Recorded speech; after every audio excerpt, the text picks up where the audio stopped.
नमस्कार और आपका स्वागत है जीवन की पाठशाला भगवद गीता के इस गहरे चिंतन में। आज की इस भागदौड़ भरी दुनिया में हम सब कभी न कभी एक ऐसे मोड़ पर आते हैं जहां मन थक जाता है। हमें लगता है कि बस अब और नहीं, काश हम सब कुछ छोड़कर कहीं शांत जगह पर चले जाएं, जहां कोई जिम्मेदारी न हो, कोई काम न हो, बस शांति हो। ये इच्छा, ये पलायन की भावना बहुत स्वाभाविक है। ये वही भावना है जो आज से हजारों साल पहले कुरुक्षेत्र के मैदान में महान योद्धा अर्जुन के मन में उठी थी। अपने ही प्रियजनों के विरुद्ध शस्त्र उठाने की कल्पना से वो कांप उठे थे और उन्होंने अपने गांडीव को रखकर कह दिया था, मैं नहीं लड़ूंगा। उसी गहन निराशा और भ्रम के क्षण में उनके सारथी, उनके मित्र और उनके गुरु भगवान श्री कृष्ण ने जो उन्हें ज्ञान दिया, वही श्रीमद् भगवद गीता है। ये केवल एक धार्मिक ग्रंथ नहीं, बल्कि जीवन जीने की एक कला है, एक मनोवैज्ञानिक मार्गदर्शिका है। आज हम उसी अमृत ज्ञान की एक बूंद को चखेंगे। अध्याय 3 कर्मयोग का 8वां श्लोक। ये श्लोक उस व्यक्ति के लिए है जो कर्म से भागना चाहता है, जो निष्क्रियता को शांति समझ बैठा है। आइए पहले इस दिव्य श्लोक का श्रवण करें, इसे अपने मन में उतरने दें। नियतं कुरु कर्मत्वं कर्मज्जायो हि अकर्मणः शरीर यात्रा पिचते न प्रसिद्धेद अकर्मणः। चलिए मेरे साथ इसे दोहराने का प्रयास करें ताकि इसके शब्द और ध्वनि दोनों हमारी चेतना का हिस्सा बने। मैं हर पंक्ति के बाद रुकूंगी। नियतं कुरु कर्मत्वं कर्मज्जायो हि अकर्मणः शरीर यात्रा पिचते न प्रसिद्धेद अकर्मणः। बहुत सुंदर। अब हम इस श्लोक के सागर में उतरेंगे और इसके अर्थ के मोतियों को खूजेंगे। सबसे पहले इसके शब्दार्थ को समझते हैं। नियतम, इसका अर्थ है निर्धारित या निश्चित। ये वो कर्म है जो हमारे स्वभाव, हमारी स्थिति और हमारे धर्म के अनुसार हमारे लिए तय है। ये हमारा कर्तव्य है। कुरु एक सीधा और स्पष्ट आदेश है, करो। इसमें कोई विकल्प नहीं है, कोई अगर मगर नहीं है। कर्म यानी कार्य या एक्शन। ज्यायः, इसका अर्थ है श्रेष्ठतर, बेहतर या उत्तम। हि यानी निश्चित रूप से या इंडीड। और अकर्मणः यानी अकर्म से, निष्क्रियता से या कुछ भी न करने की अवस्था से।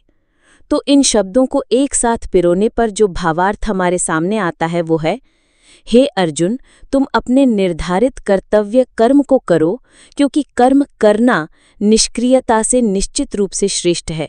और तो और अकर्मण्य रहने पर तुम्हारे शरीर की जीवन यात्रा भी सिद्ध नहीं हो सकती। अब हम इस श्लोक के गहरे निहितार्थों को परत दर परत खोलेंगे। श्री कृष्ण का पहला और सबसे शक्तिशाली संदेश है, कर्म निष्क्रियता से श्रेष्ठ है। क्यों? क्योंकि निष्क्रियता या अकर्म एक भ्रम है। हमें लगता है कि कुछ न करने से हमें शांति मिलेगी, लेकिन वास्तव में ये हमें तामसिक जड़ता यानी आलस्य, भ्रम और मानसिक क्षय की ओर ले जाता है। एक खड़ा हुआ पानी भी सड़ जाता है, जबकि बहती हुई नदी हमेशा निर्मल रहती है। हमारा जीवन भी एक नदी की तरह है। इसका धर्म है बहते रहना, कर्म करते रहना। जब अर्जुन ने युद्ध करने से मना किया तो वो उसे त्याग समझ रहे थी। उन्हें लगा कि सन्यासी बनकर भिक्षा मांगना अपने ही कुल का नाश करने से बेहतर है। लेकिन श्री कृष्ण ने उन्हें समझाया कि ये त्याग नहीं, बल्कि कर्तव्य से पलायन है। ये मोह और कायरता से उपजी निष्क्रियता है। श्लोक का दूसरा महत्वपूर्ण शब्द है नियतम कर्म, यानी निर्धारित कर्म। ये नियतम कर्म क्या है? ये वो नहीं है जो हमारा मन करने को कहे। हमारा मन तो आलसी है, वो आराम चाहता है। नियतम कर्म हमारा स्वधर्म है। ये हमारी भूमिकाओं और जिम्मेदारियों से जुड़ा है। एक विद्यार्थी के लिए उसका नियतम कर्म है कि पूरी निष्ठा और ईमानदारी से विद्या ग्रहण करना। एक माता पिता के लिए उनका नियतम कर्म है कि अपने बच्चों को अच्छे संस्कार और प्रेमपूर्ण परवरिश देना। एक डॉक्टर के लिए उनका नियतम कर्म है कि रोगी की निस्वार्थ सेवा करना। एक कर्मचारी के लिए उनका नियतम कर्म है कि अपने कार्य को पूरी कुशलता और सतता से करना। एक नागरिक के लिए उनका नियतम कर्म है कि समाज और देश के प्रति अपनी जिम्मेदारियों को निभाना। ये नियतम कर्म हमें एक दिशा देता है, एक उद्देश्य देता है। जब हम अपने निर्धारित कर्म को करते हैं तो हम ब्रह्मांड की व्यवस्था के साथ एक लय में आ जाते हैं। यही कर्मयोग की पहली सीढ़ी है। अब आते हैं श्लोक की सबसे प्रैक्टिकल और जमीनी सच्चाई पर। शरीर यात्रा अपिचते न प्रसिद्धेद अकर्मणः। श्री कृष्ण कहते हैं कि अर्जुन, तुम अध्यात्म और शांति की बड़ी बड़ी बातें कर रहे हो, लेकिन ये तो सोचो कि अगर तुम कुछ भी नहीं करोगे तो ये शरीर कैसे चलेगा। इस शरीर को चलाने के लिए भी कर्म करना पड़ता है।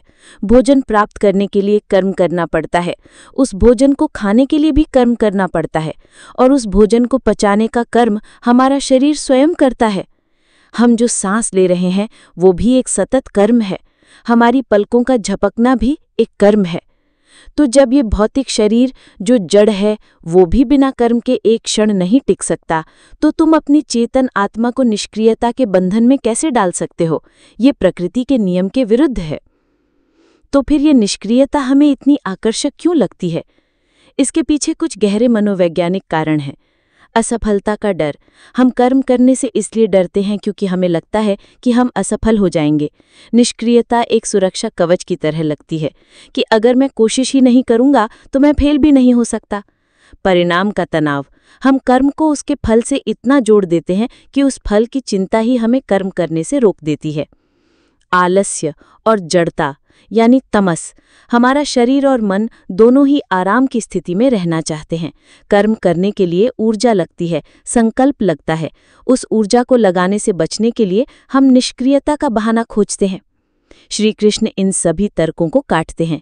वो कहते हैं कि कर्म करना तुम्हारे हाथ में है, फल नहीं।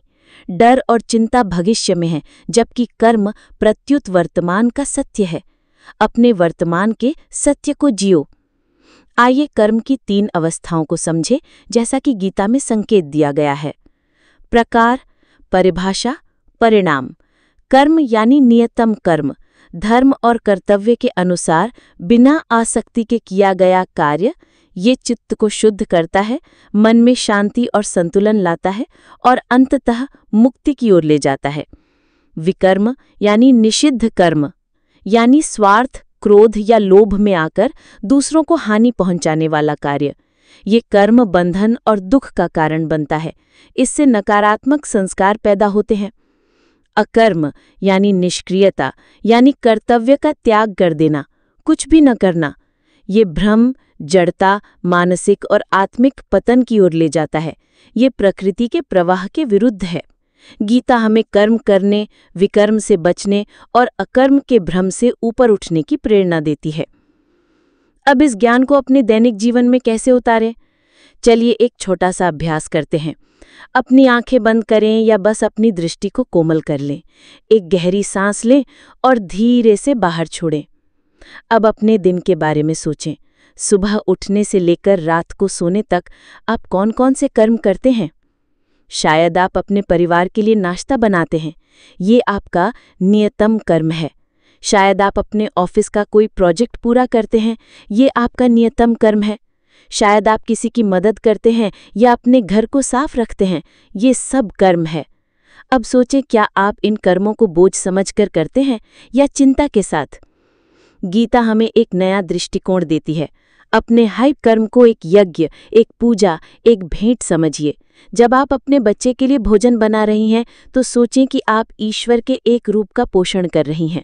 जब आप अपना काम कर रही हैं तो सोचें कि आप अपनी कुशलता को समाज की सेवा में अर्पित कर रही हैं। जब कर्म के साथ ये यज्ञ भावना जुड़ जाती है तो वही कर्म बंधन नहीं बल्कि मुक्ति का साधन बन जाता है। तब आपको कर्म के फल की चिंता नहीं सताती, क्योंकि आपका आनंद कर्म करने में ही निहित हो जाता है। यही कर्मयोग का रहस्य है। अंत में ये समझना बहुत जरूरी है कि गीता त्याग के विरुद्ध नहीं है, लेकिन गीता कर्म के त्याग की बात नहीं करती, वो कर्म फल के त्याग की बात करती है।